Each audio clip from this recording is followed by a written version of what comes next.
The crimson sky of Nexus Prime burned bright as smoke rose from the battlefield. Jack Miller wiped sweat from his brow and adjusted his combat helmet. His squad had been ambushed during what should have been a routine patrol. Now he was the only one left alive. The human soldier gripped his rifle tighter as he moved between the smoking ruins of alien buildings. The war between humans and the Vexari had raged for 3 years. Earth colonies on the outer planets had been attacked without warning. Thousands died before humanity could mount a proper defense. Now soldiers like Jack fought on distant worlds trying to push back against the alien threat. Jack froze as movement caught his eye. A wounded Vexari was struggling to reach for a weapon. Her iridescent skin glimmered despite the dirt and blood covering her slender form. Unlike other Vexari soldiers Jack had encountered, she wore no heavy armor, just a lightweight combat suit with strange markings. He aimed his rifle at her head finger, hovering over the trigger. The alien woman looked up, her amber eyes meeting his. Her face showed no fear, only a calm acceptance of her fate. Something about her gaze made Jack hesitate. The rage that had fueled him through countless battles suddenly felt hollow. He had lost friends, good people to the Vexari, but looking at this wounded enemy, he saw only another victim of a war neither of them started. Instead of pulling the trigger, Jack lowered his weapon. He reached into his pack, pulled out a medical kit and tossed it toward her. Then without a word he turned and walked away, disappearing into the swirling dust. He never saw the look of shock on her face or how she watched him until he vanished from sight. Her name was Lyra, and she was no ordinary soldier. 3 months passed. Jack found himself transferred to Outpost 7, a neutral space station, where humans and Vexari attempted diplomatic relations after a recent ceasefire. The fighting had reached a stalemate, both sides too, exhausted to continue yet too stubborn to surrender. Jack hated politics, but orders were orders. The military valued his combat experience even if he preferred action to words. The station was a maze of corridors and chambers filled with representatives. From both species, tensions ran high despite the official peace talks. Guards from both sides watched each other suspiciously. Hands never far from weapons, Jack was assigned to protect human diplomats, a job that left him bored and restless. While walking through the station marketplace during his off hours, Jack felt eyes on him. The sensation of being watched had saved his life more than once on the battlefield. He casually turned, pretending to examine goods at a vendor stall. In the reflection of a metal surface, he spotted a hooded figure quickly slipping into a side corridor. His instincts flared to life. Jack followed, maintaining distance while keeping the mysterious figure in sight. The station was supposedly secure, but assassinations had occurred before. The figure led him away from crowded areas through maintenance corridors rarely used by civilians. Jack reached for his sidearm, ready for a confrontation. The hooded figure suddenly stopped in a quiet section of the station. Jack took cover behind a support beam, weapon ready. The strangers slowly raised their hands and lowered their hood. Jack froze as familiar amber eyes met his, the same eyes that had haunted his dreams since Nexus Prime. It was her, the Vexari woman he had spared. She was cleaner now, dressed in simple clothes that somehow seemed too fine for a common soldier. Her iridescent skin had a healthy glow, and her posture spoke of confidence and authority. You spared my life on Nexus Prime, when you had every reason to end it. Why? She asked, her voice musical yet direct. Jack shrugged. Just seemed like enough people died that day. The woman studied him carefully, as if searching for deception. You humans are strange creatures. I expected hatred, but you showed mercy. Do you know who I am? Before Jack could answer, alarms blared throughout the station. Red emergency lights flashed as an announcement echoed through the corridors. The station is under attack. Repeat, unknown forces have breached security sectors 3 through 7. All personnel to battle stations. The woman grabbed his arm. We need to move now. Those are not random attackers. They hunt me. Hunt you. Why would anyone? Jack began, but was cut off as an explosion rocked the corridor ahead of them. Not who you think I am. She pulled him into a service tunnel. My name is Lyra Naxon, heir to the Vexari throne. The war between our people was orchestrated by my uncle General Drax. He wants me dead to secure his claim to power. Jack stared at her in shock. The princess. His mind raced, remembering news reports about the missing Vexari royal, presumed dead in battle. The woman he had spared was the key to ending the conflict. He had unwittingly saved the one person who could bring peace. Another explosion, closer this time, shook the tunnel. Debris fell around them as Lyra pulled Jack into a small maintenance room. Heavy footsteps approached outside. "Those are Krell mercenaries," she whispered. "They work for my uncle. We need to reach my hidden ship in the lower docks. It's our only chance to escape." Jack peered through the crack in the door, counting 6 heavily armed Krell. Their reptilian features were obscured by advanced battle armor as they methodically searched each room Jack had fought. Krell during the war, they were brutal, efficient killers. For hire, Lyra accessed a panel on the wall. "I can override the emergency protocols and trigger a diversion, but still need to fight our way to the docks." Without hesitation, Jack checked. His weapon ill lead, "Stay close and follow my signals." She raised an eyebrow at his immediate acceptance of her story. "You believe me so easily. Why trust an enemy?" Jack gave her a tired smile. "Maybe I'm just tired of fighting wars started by people who never see the battlefield, princess or not. You don't strike me as someone who wanted this conflict." A small smile touched her lips. "You are unusual for a human soldier." "Jack Miller." "How do you know my name?" he asked, surprised. "I made it my business to learn everything about the man who spared my life," Lyra replied. The conversation ended as another explosion rocked the station. Jack activated the door and led them into the corridor, avoiding the main pathways. Twice they nearly encountered Krell patrols, but Jack's combat experience kept them hidden. The station was in chaos, alarms blaring as civilians and diplomatic personnel rushed to evacuation points. They reached a maintenance shaft that would lead to the lower levels. Jack climbed down first, checking for dangers before signaling Lyra to follow. As she descended, her foot slipped on a damaged rung. Jack caught her, preventing a fall. Their faces came close for a moment before they quickly separated. As they moved through the lower levels, Lyra explained her situation. "I was gathering evidence against my uncle when my cover was blown. He has been working with arms dealers from a dozen systems, profiting from the war, while convincing our people that humans were planning to exterminate. Doesn't your government believe that?" Jack asked as they paused at a junction. "Drax controls much of our military. He fabricated evidence of human aggression. The attack on your colonies was made to look like retaliation for crimes you never committed." She looked away, her face showing shame. "Many of us suspected the truth, but speaking out meant disappearing." Jack thought of all the friends he had lost fighting a war based on lies. Anger burned within him, but not directed at the woman before him. She too was a victim. They continued through the station, staying in service corridors, avoiding security cameras. As they neared the docking bays, Jack asked, "What happens if we escape? Where would we go? To Earth?" Lyra said, "I have data proving my uncle's crimes, evidence that could end this war. If your leaders see it, they might agree to real peace negotiations." The prospect of ending the conflict that had claimed so many lives gave Jack renewed purpose. They reached a security door leading to the private docking bays. Lyra placed her hand on the scanner, but nothing happened.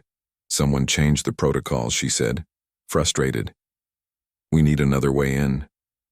Jack studied the area, spotting a ventilation shaft that might lead inside, but it's tight. "It will have to do," Lyra said, removing her outer jacket to move more freely. The shaft was narrow, forcing them to crawl single file in near darkness. Jack led the way, following the sound of ship's engines. After several minutes, they reached a grate overlooking a small private bay.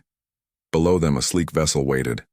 Unlike the bulky human ships or the ornate Vexari cruisers, this craft was unmarked, designed for speed and stealth. "My escape ship," Lyra whispered. "Drax doesn't know about it," as Jack worked to remove the grate. He asked, "How did a princess learn to operate a stealth ship?" She smiled in the darkness. "I wasn't always a proper royal. The life of luxury never suited me. I preferred learning combat and piloting, much to my father's dismay." Jack returned her smile, finding himself warming to this unusual princess. The grate came free and they dropped down into the bay. Lyra immediately moved to the ship's access panel while Jack kept watch. The bay remained quiet, but Jack sensed danger approaching. The feeling that had kept him alive through countless battles warned him they were not alone. "Get the ship ready," he whispered to Lyra. "I think we have company." The plan took shape quickly. Kel established a secure channel to the Imperial Palace on the Vexari homeworld. A complex series of coded messages would alert Captain Varys without triggering Drax surveillance systems. Meanwhile, Ambassador Eden contacted trusted allies within the Earth government, ensuring that safe passage would be arranged once they left Helios Station. Jack examined the station schematics, searching for escape routes. Several Vexari cruisers had been detected approaching the system. They had perhaps 3 hours before Drax forces arrived. Lyra worked alongside him, her fingers dancing across the holographic display, their shoulders occasionally brushed, causing Jack to become strangely aware of her presence. Despite the danger, he found himself watching her movements, the graceful efficiency with which she operated. The strange connection he felt to this alien princess confused him. They were from different worlds, different species, yet he felt drawn to her in a way he couldn't explain. "We should split into 2 teams," she said, breaking into his thoughts. "Kel and Ambassador Eden can take a commercial transport carrying copies of the evidence as backup. You and I will take the more direct route to the rendezvous." Point Jack nodded. "That makes sense. If one team is captured, the other can still complete the mission." Lyra looked at him, hesitating before speaking. "When this is over, what will you do? Return to your military?" The question caught Jack off guard. He hadn't thought beyond their immediate survival. The war had been his entire life for 3 years. Before that, he had been a colonist on Terran 5, working as an engineer. Nothing remained of that life. The colony was one of the first destroyed in the initial attacks. "I don't know," he admitted honestly. "Maybe help rebuild what's been lost." Lyra touched his arm briefly. "My father will need advisors who understand humans, people who can help forge a lasting peace between our worlds." Jack smiled wryly. "Not sure. A frontline soldier is the best diplomat. You see clearly," she said. "You showed mercy when others would have seen only an enemy. That perspective is rare and valuable." Their conversation was interrupted as Kel returned. "I've secured passage on a cargo vessel leaving in 30 minutes, he reported. "The captain owes me a favor and asks no questions." Ambassador Eden joined them. "I have confirmation from Earth Command. They will have a cruiser waiting at the rendezvous coordinates." They gathered the necessary equipment. Kel provided them with forged identification documents, weapons, and emergency supplies. Jack checked the modified blaster, appreciating the Vexari craftsmanship. It was lighter than human weapons, but more powerful. The time to separate came. Too quickly, Ambassador Eden embraced Lyra. "May the stars guide your path, Your Highness. Your courage honors your people." She turned to Jack, taking his hand. "Sergeant Miller, Earth owes you a debt we can never repay. Bring her safely to the rendezvous." Jack nodded. Mom. After Kel and Eden departed, Lyra led Jack through maintenance tunnels to a private docking area. Unlike the main bays, this section was poorly lit and showed signs of illegal modifications, perfect for those wanting to avoid official attention. A sleek black vessel waited for them. Its design was unlike any ship Jack had seen before, neither human nor Vexari in origin. "A gift from the Aurelian merchants," Lyra explained when she saw his expression. "Their technology is centuries ahead of both our species." The ship is virtually undetectable to standard sensors. The interior was surprisingly spacious with organic-looking controls that responded to touch. Lyra took the pilot's seat, activating systems with practiced ease. Jack settled beside her, studying the unfamiliar layout. Before they could launch, alarms blared throughout the station. "Attention all vessels, Helios Station is now under emergency lockdown. No ships may depart without security clearance. Violators will be fired." Upon Lyra cursed softly in her native tongue. "They know we're here." Jack checked the external cameras, spotting armed figures entering the docking area. They wore civilian clothes but moved with military precision. "Drax agents, can we break through the lockdown?" he asked, Lyra nodded grimly. Prepare for a rough departure. She activated the engines, which hummed with surprising quietness for their power. The ship rose smoothly, but the movement attracted attention. The agents below began firing their weapons, having little effect on the ship's shields. Lyra pushed the throttle forward. The ship shot toward the bay doors, which remained firmly closed.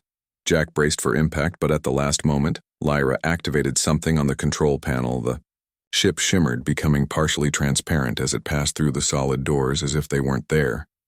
Phase technology, she explained, seeing Jack's shocked expression. It can only be used for short periods, but it's effective. They cleared the station, accelerating rapidly. 3 patrol vessels broke away from their docking positions in pursuit. Lyra pushed the ship faster, stars blurring around them. She executed a series of evasive maneuvers that would have incapacitated a less experienced pilot. Jack held tight to his seat, impressed by her skills. We can't jump to hyperspace yet, she said. Too close to the station's gravity. We'll need to put some distance between us. The patrol ships fired warning shots across their bow.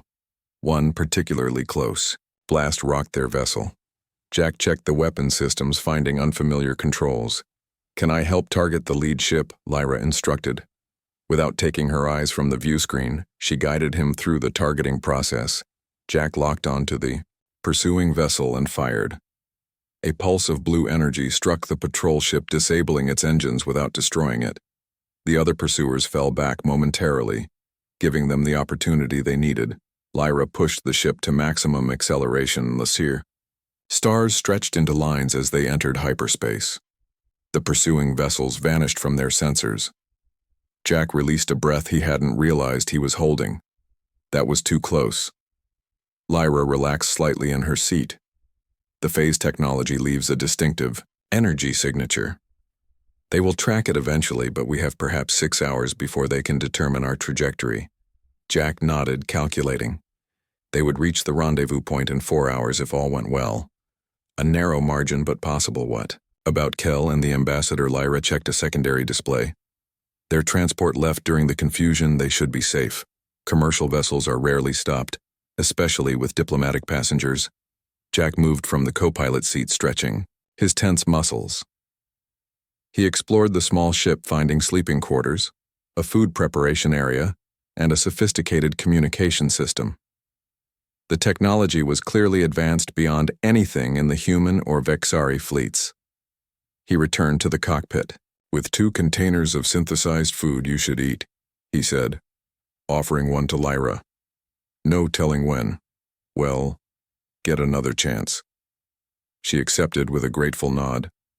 The ship can maintain this course without monitoring for a while. If you need rest there. Our quarters in the rear. Jack shook his head. I'm fine. He paused, studying her profile as she checked the navigation systems. The shimmering quality of her skin seemed to intensify in the blue light of hyperspace. What was your life like before the war? Lyra looked surprised by the personal question. A small smile touched her lips. My father wanted me to be a traditional princess. Diplomatic training, royal protocols, preparing to make an advantageous marriage one day. She made a dismissive gesture. But I was always drawn to the stars. I would sneak away from the palace disguised as a commoner, learn piloting work in shipyards. My father was furious when he discovered my activities, but eventually he came to respect my independence. What about your mother? Jack asked. She died when I was young, Lyra said, her voice softer. An illness our healers couldn't cure. My father never remarried.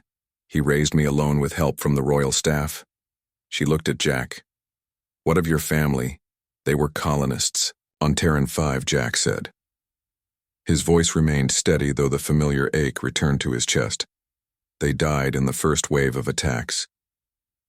Lyra's eyes widened in distress. Terran 5.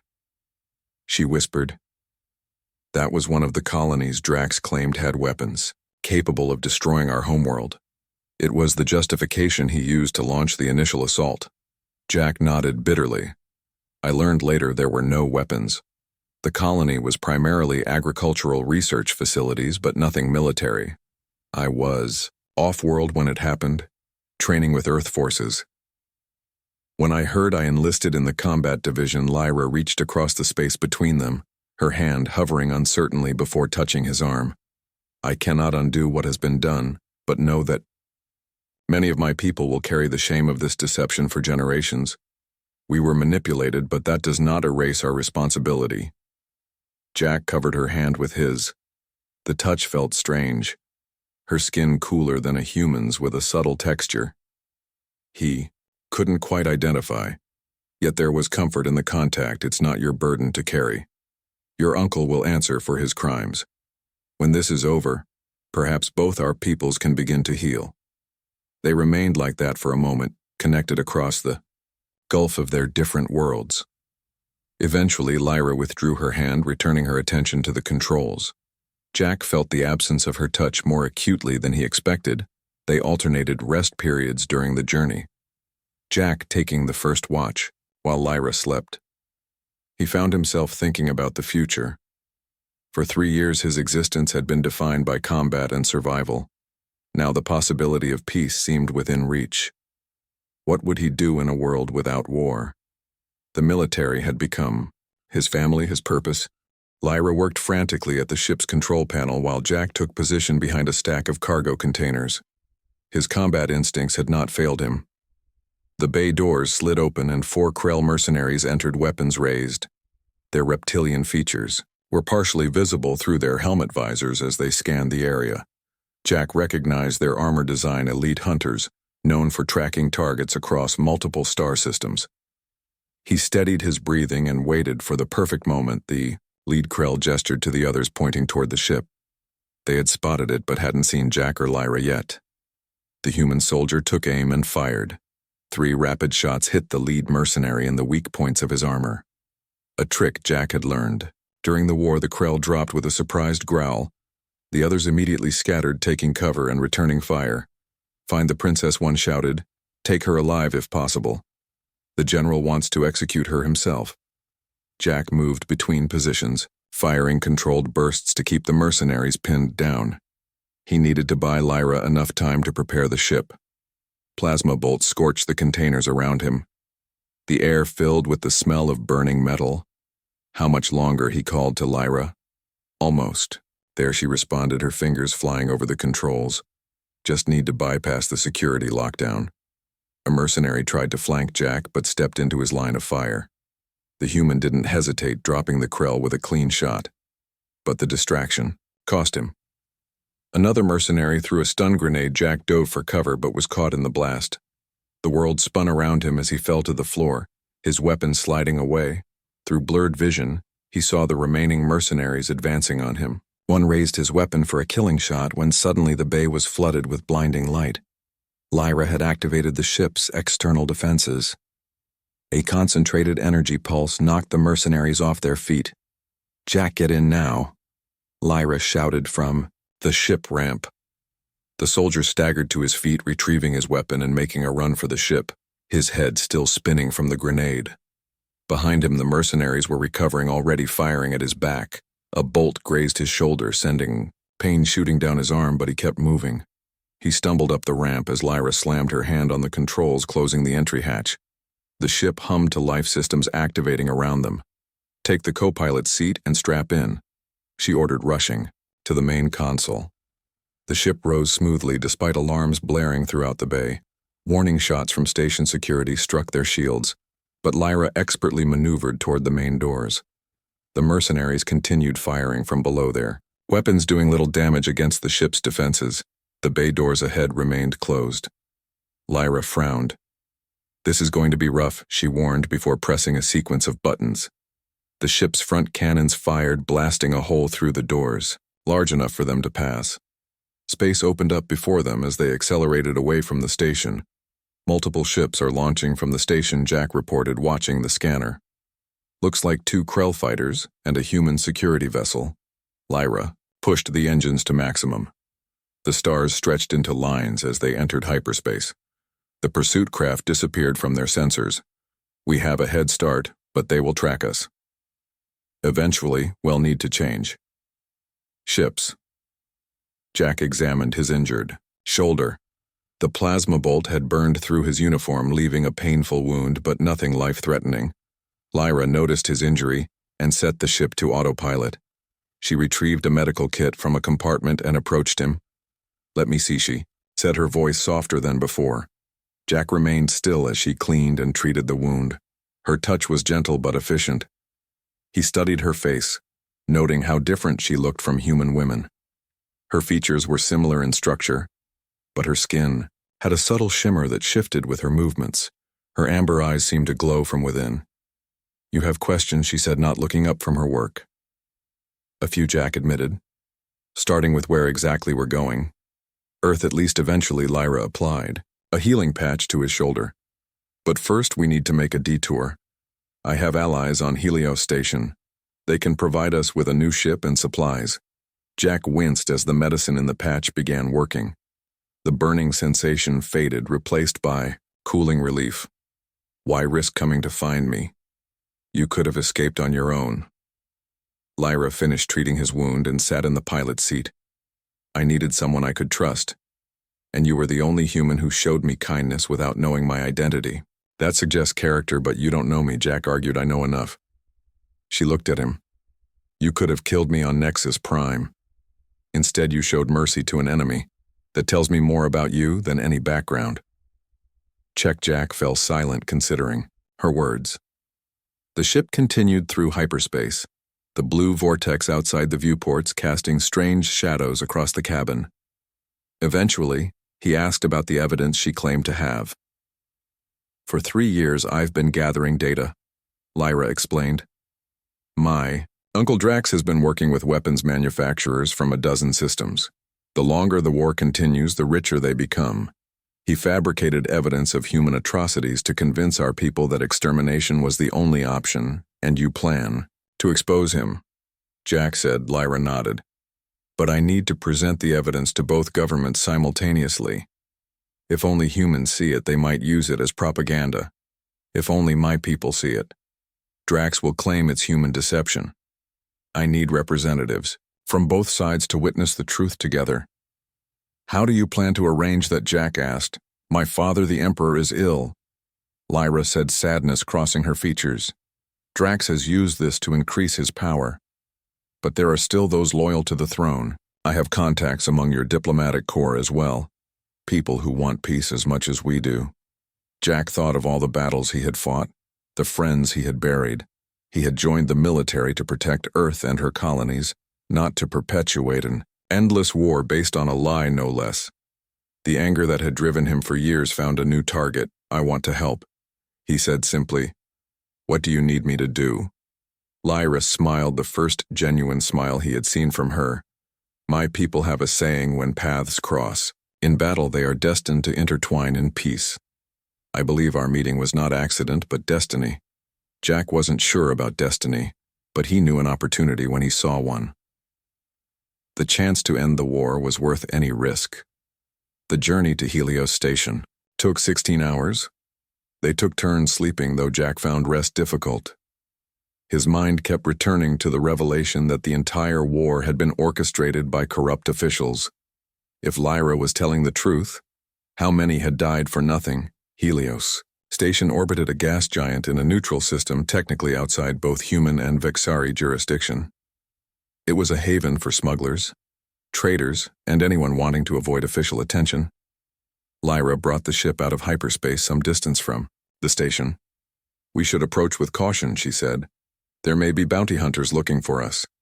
She activated a communication system with security protocols Jack had never seen before. A face appeared on the screen, another Vexari, but with darker skin and facial markings Jack didn't recognize. "Lyra the other," Vexari said, relief evident in his voice. "We feared the worst when we heard about the attack on Outpost 7. We're safe, Kel, but we need assistance." Lyra replied, "Is the package ready?" Kel nodded. "Everything is prepared. The human ambassador is here as well." Jack looked at Lyra in surprise. She gave him a reassuring nod. "There are humans who have suspected the truth about this war. Your ambassador, Eden, has been working with us secretly for months. They received clearance to dock at a private bay on the station's lower levels. Lyra powered down the ship and turned to Jack. Before we disembark, you should know the risks. These next steps will put you in danger from both sides. If Drax discovers you're helping me, he will stop at nothing to kill you, and some in your government may consider you a traitor for aiding me. Jack checked his weapon and stood him already involved, Princess. Let's finish this. They left the ship together, entering a dimly lit docking bay. Two figures waited for them. One was the Vexari from the communication, the other a human woman with short gray hair and a diplomatic uniform. Jack recognized her immediately. Ambassador Olivia Eden, one of Earth's most respected representatives. Ambassador Eden stepped forward. You must be Sergeant Miller. I've heard about your actions on Nexus Prime. Not many would have shown mercy in your position. Jack stood at attention. Ma'am, at ease, soldier. Eden said with a small smile. We're all friends here. She turned to Lyra. I'm pleased to see you're safe, Your Highness. We have much to discuss. The group moved quickly through service corridors, avoiding the main thoroughfares of the station. They reached a secure room deep within the station's residential section. Once inside, Kel activated jamming devices to prevent surveillance. The room contained communication equipment and multiple data terminals. Lyra immediately began accessing files from a hidden compartment in her clothing. This is everything, she explained, inserting data crystals into a reader. Records of payments, weapon shipments, falsified reports. Everything needed to expose Drax and his conspirators. Ambassador Eden examined the information, her expression grim. This confirms what we've suspected, she said to Jack. Military intelligence has questioned the origins of this conflict for months, but we lacked concrete evidence. Jack looked at the displays, seeing familiar battle locations next to profit margins and resource acquisitions. The cold calculation of it all made his stomach turn. Entire colonies destroyed, lives lost, all to fill the coffers of arms dealers and power-hungry officials. How do we proceed, he asked. Jack felt his body reassemble molecule by molecule. The disorientation was intense, worse than any jump training he had experienced in the military. When his vision cleared, he found himself lying on a metal floor. Lyra collapsed beside him. Their surroundings were unfamiliar, definitely not the Aurelian vessel they had abandoned. Alarm klaxons blared around them. Armed figures surrounded them, weapons aimed at their prone forms. Jack recognized the uniforms. Earth Special Forces. The teleportation had worked. They had arrived at the rendezvous point aboard a human vessel. Stand down, a commanding voice ordered. The guards lowered their weapons, though they remained vigilant. A woman in an admiral's uniform approached, her expression stern but curious. Identify yourselves, she demanded. Lyra struggled to her feet, still weak from the teleportation. I am Princess Lyra Naxon, heir to the Vexari throne, she said with quiet dignity. This is Sergeant Jack Miller, Earth Defense Force. We are expected. The Admiral studied them carefully. Princess Naxon, Ambassador Eden informed us of your possible arrival, though your method of boarding is unexpected. I am Admiral Laura Reeves, commanding the EFS Defender. Jack managed to stand, coming to attention out of habit. Admiral at ease, Sergeant Reeves said. You both look like you could use medical attention. I'm fine. Jack said. My priority is ensuring Princess Lyra's safety and delivering vital information. A shadow crossed the Admiral's face. I'm afraid there's been a complication. Ambassador Eden and her Vexari companion never reached the secondary rendezvous. We lost contact with their transport 6 hours ago. Jack and Lyra exchanged alarmed glances. They had counted on the ambassador's diplomatic status for protection. Drax must have realized her involvement. We're the only ones left with the evidence, Lyra said, her voice tight with concern. Admiral Reeves led them from the teleportation bay through corridors filled with busy crew members. The Defender was a Titan-class battlecruiser, one of Earth's most powerful warships. Jack felt a strange combination of comfort and unease being back aboard a human military vessel. They were taken to a secure briefing room. Medical personnel examined them, treating minor injuries sustained during their escape. The ship's doctor seemed fascinated by Lyra's physiology, though she maintained professional detachment. The princess stood at the viewport watching the stars, her posture revealing the weight of her burden. Jack joined, her keeping his voice low. Have you told them everything? Not yet, she replied. Without the ambassador, my word alone may not be enough. Your military has little reason to trust a Vexari princess. Jack understood her concern. The war had created deep mistrust. On both sides, he had experienced the transformation himself from ordinary colonist to soldier, filled with hatred for the aliens who destroyed his home. Only his encounter with Lyra on Nexus Prime had begun to change his perspective. Admiral Reeves entered with several senior officers. They took seats around the conference table. Captain Varys has confirmed receipt of our message, Reeves announced. He reports that the Emperor is being kept isolated, but he believes he can arrange a secure meeting. Lyra sighed with relief. That is good news. Captain Varys can be trusted completely. And the evidence? Jack asked. Reeves nodded toward a communication officer who activated the main display. Analysis confirms the data you provided appears authentic. Our intelligence division has cross-referenced financial records with known arms dealers. The pattern is consistent with your claims. The Admiral's expression hardened. We need to present this to both governments simultaneously, but that presents logistical challenges. Lyra stepped forward. My father must see this evidence personally. Once he understands my uncle's treachery, he will act. But we must reach him before Drax realizes what we're planning.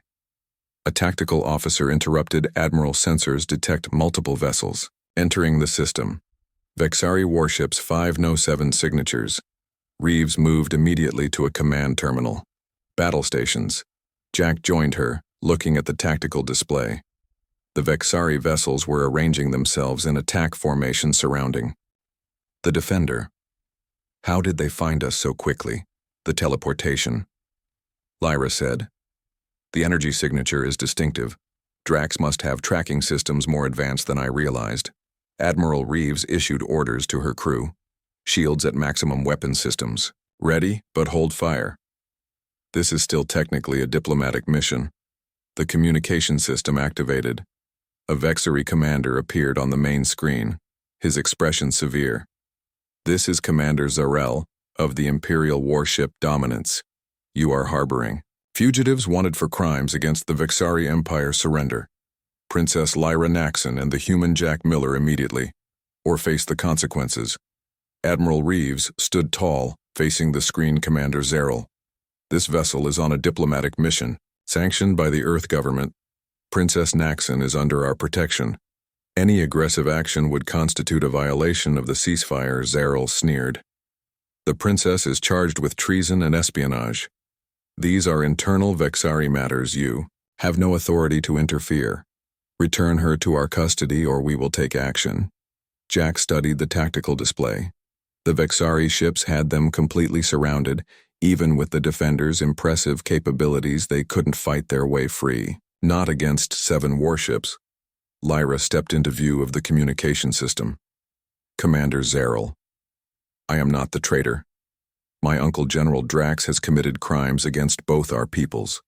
I have evidence that will expose his deception. Zarel seemed momentarily taken aback by her direct address. Princess. Your uncle believed you dead. These accusations are serious. They are also true, she replied. I demand to be brought before my father, the Emperor. Let him judge the evidence. The commander hesitated. Uncertainty crossing his features. Lyra pressed her advantage. Are you loyal to the Emperor, Commander, or to General Drax? If you serve my father, you will escort us to the palace so I may present my case. Lyra had touched on something important. Jack realized. The Vexari military might follow Drax's orders, but their ultimate loyalty was to the Emperor. If they could create doubt about Drax's actions, Admiral Reeves seemed to recognize the opportunity as well. Commander, perhaps a compromise. We will proceed to Vexari space under escort. Princess Naxon can present her evidence to the Emperor with representatives from both governments. President Zarel considered this proposal.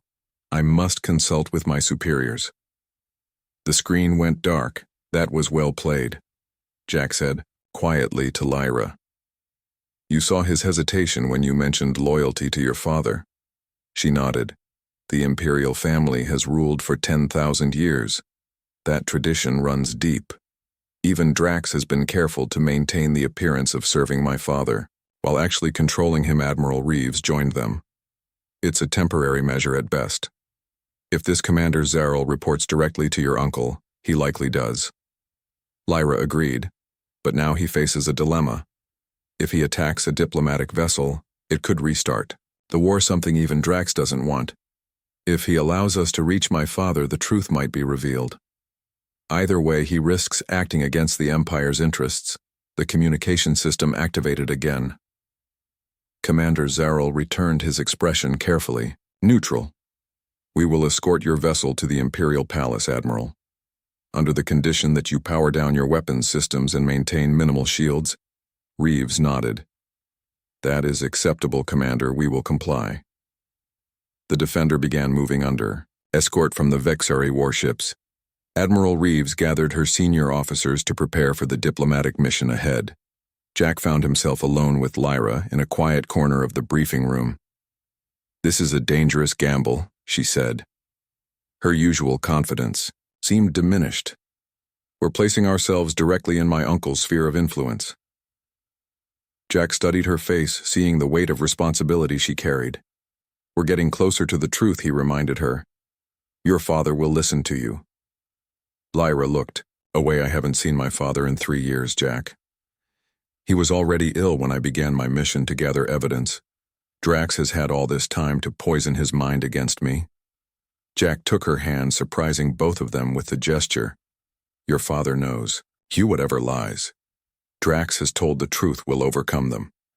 We just need to reach the Emperor. Lyra looked down at their joined hands, her fingers curling around his. The gesture seemed to give her strength. She met his gaze. Thank you for everything. You had every reason to hate my people, yet you showed mercy when it mattered most. Jack thought about his journey from hatred to understanding.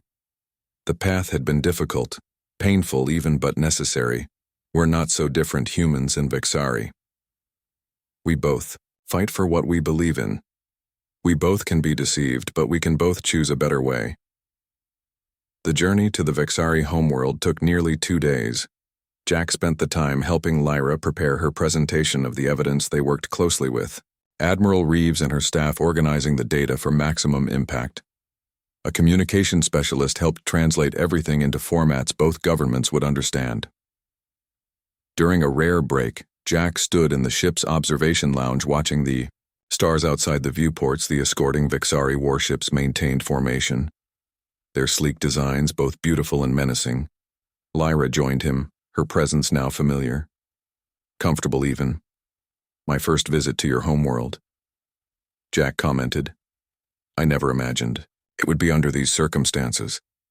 She smiled sadly. I had hoped to show you Vexaria under better conditions. The crystal forests of the northern continent, the floating cities of Akra, the imperial gardens where plants from 1,000 worlds grow. Together it sounds beautiful, he said.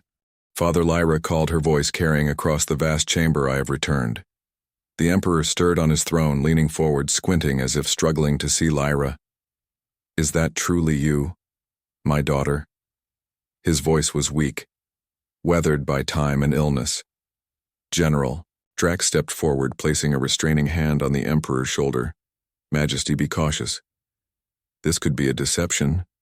The humans have created convincing duplicates before. Jack tensed at the accusation, but Commander Chen placed a warning hand on his arm. They had expected this. Drax would not surrender his power easily. Lyra walked forward with measured steps, stopping at the prescribed distance from the throne. Father, it is me. I have survived and returned with evidence of treachery that threatens our empire. The Emperor's eyes widened. Child, I thought you dead in battle. Drax showed me reports. I was in hiding, gathering evidence, Lyra said. She gestured to Jack and Commander Chen. I bring representatives from Earth. They too seek the truth, Drax, scoffed humans in the Imperial throne room. This is unprecedented and dangerous. They are our enemies, Commander. Chen stepped forward, bowing with perfect protocol. Your Imperial Majesty, Earth seeks peace. We believe Princess Lyra has discovered the true cause of the conflict between our peoples. The Emperor studied them, his cloudy eyes moving from his daughter to the human visitors. Where have you been these past years, Lyra? What evidence do you bring? Lyra reached for the data device containing the files before she could present it. Drax intervened. Majesty security protocols must be observed. Any data brought by these outsiders must be examined by Imperial intelligence first. He gestured, and one of his guards moved to take the device from Lyra. She held it back. My evidence must be presented directly to you, Father, without intermediaries. What I have discovered involves the highest levels of our government. Drax's face hardened. You question Imperial procedures. Princess, your time among humans has corrupted your respect for our ways. Captain Varys stepped forward, Majesty, if I may speak. His tone was respectful but firm. Princess Lyra is heir to the throne. She has the right to address you directly on matters of state. This has been our law for 10,000 years. The Emperor nodded slowly. Varys speaks truth. Drax, the princess, may proceed. Jack watched the subtle power struggle unfold. Drax clearly controlled access to the Emperor, but traditional authority still held weight. The general could not openly defy Imperial law without revealing his ambitions. Lyra approached the throne, activating the data device. A holographic display appeared in the center of the chamber, showing financial transactions, weapons shipments, and communications between Drax and various arms dealers and corrupt officials from both human and Vexari governments. Father, these records show that General Drax orchestrated the conflict between our worlds.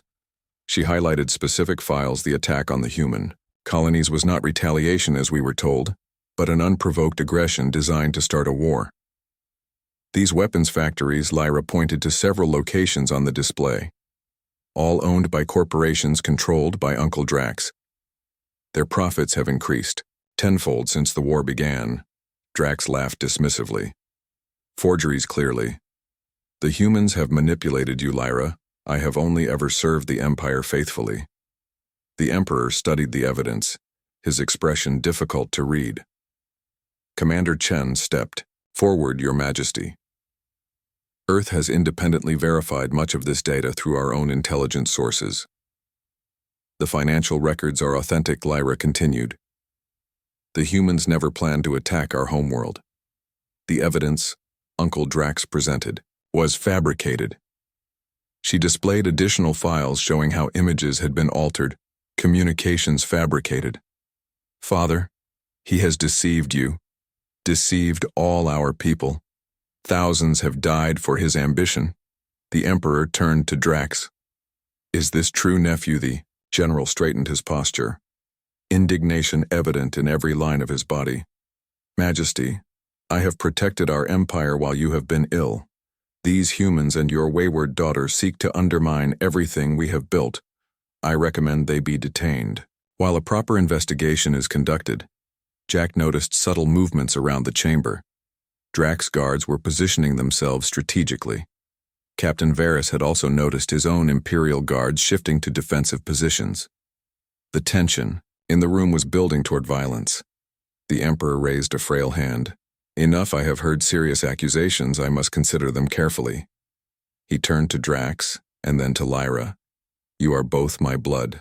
Both claim to serve the Empire. I will review this evidence personally. Jack saw Drax's expression flicker with concern. The general had not expected the Emperor to take such direct control of the situation. Before anyone could respond, the large doors to the throne room burst open. Additional soldiers entered, these wearing Drax's personal insignia rather than Imperial colors. Your Majesty, the leader announced, we have received intelligence that the humans plan an assassination. They have infiltrated the palace. Jack recognized the ploy. Drax was creating a pretext to seize control of the situation. Lyra recognized it too. Father, this is another deception, she cried. Uncle Drax fears the truth. The Emperor stood shakily from his throne, his voice suddenly stronger than before. I have not dismissed this audience. Guards, stand down. The soldiers hesitated, torn between the Emperor's command and their loyalty to General Drax. The general himself seemed momentarily uncertain. Captain Varys and his Imperial guards moved closer to the Emperor, creating a protective formation. The moment balanced on a knife's edge, Jack knew that whatever happened next would determine the fate of two civilizations. Unexpectedly, a new figure entered the throne room. An elderly Vexari in the robes of a high counselor approached with measured steps. All present bowed, including Drax High. Counselor Marin, the Emperor, acknowledged. "What brings you to this audience?" The ancient Vexari bowed again. "Majesty, I bring confirmation of Princess Lyra's claims." He produced his own data device. "Our intelligence services have been investigating unusual financial activities for some time. We discovered General Drax's connections independently." Drax, face contorted with rage. "This is a conspiracy," he shouted. He turned to his soldiers. "Seize them all. The Empire is under attack." The soldiers moved forward. Weapons raised, Jack positioned himself beside Lyra. Prepared to defend her, Captain Varys and his Imperial guards formed a barrier before the Emperor. "Stop," the Emperor commanded, his voice stronger than it had been since their arrival. "I have not given orders for arrest." Drax's soldiers hesitated again. Their training to obey the Emperor, conflicting with their commander's orders. The general saw his control slipping. Desperation flashed in his eyes. He drew his own weapon, aiming not at Lyra but at the Emperor himself. Everything seemed to slow. Jack reacted without thinking. He launched himself forward, crossing the space between them with speed born of combat training. His body collided with Drax just as the general's weapon discharged. The energy beam missed the Emperor, striking the throne instead. They crashed to the floor, struggling for control of the weapon, Jack leveraging his combat experience against the general's greater strength. Drax's guards moved to intervene but found themselves facing Captain Varys and his Imperial forces. Drax fought with desperate strength, managing to throw Jack aside. The human rolled, coming up in a defensive stance as the general regained his feet. Rage distorted Drax's features. He raised his weapon again. Jack prepared to dodge, but before Drax could fire, a single shot struck him from behind. The general staggered, turning in shock to see Lyra holding a small Vexari pistol. Her expression resolute. "You will not harm my father," she said, her voice steady. The weapon was set to stun. The general collapsed unconscious. The throne room erupted into confusion. Drax's soldiers, seeing their leader fallen, lowered their weapons as Imperial guards moved to secure them. Captain Varys approached the Emperor, ensuring he was unharmed. Commander Chen stood wide-eyed. Having witnessed the near assassination of the Vexari Emperor, Lyra rushed to her father's side, Jack following close. Behind, the Emperor embraced his daughter, tears in his cloudy eyes. "I feared you lost to me, child." His gaze shifted to Jack, including the human in his gratitude. "You protected me, stranger, at risk to yourself." Jack bowed awkwardly, uncertain of proper protocol. "I did what anyone would do." "Your Majesty." The Emperor studied him closely. "Not anyone human. Not anyone at all." He turned to Captain Varys. "Take my nephew to the security cells. He will face Imperial justice for his crimes." As Drax, unconscious, form was removed, the Emperor addressed the assembled guards and officials. "The evidence presented by Princess Lyra and confirmed by High Counselor Marin reveals a betrayal of the highest order. Our war with Earth was based on deception." The Emperor turned to Commander Chen. "Please convey to your government my deepest regret for what has transpired. I wish to begin peace negotiations immediately." Commander Chen bowed deeply. "Your Majesty, this news will bring great joy to Earth. We too desire lasting peace." The Emperor nodded. "Then let us begin anew." He gestured to his daughter. "Lyra will serve as my voice in these matters. Her experiences bridge our worlds." The following days passed in a whirlwind of diplomatic activity. With Drax imprisoned and his conspirators identified, both governments worked to establish a framework for peace. Jack found himself in an unexpected role, advisor to Princess Lyra as she led the Vexari delegation. His perspective as both soldier and witness proved valuable in the negotiations.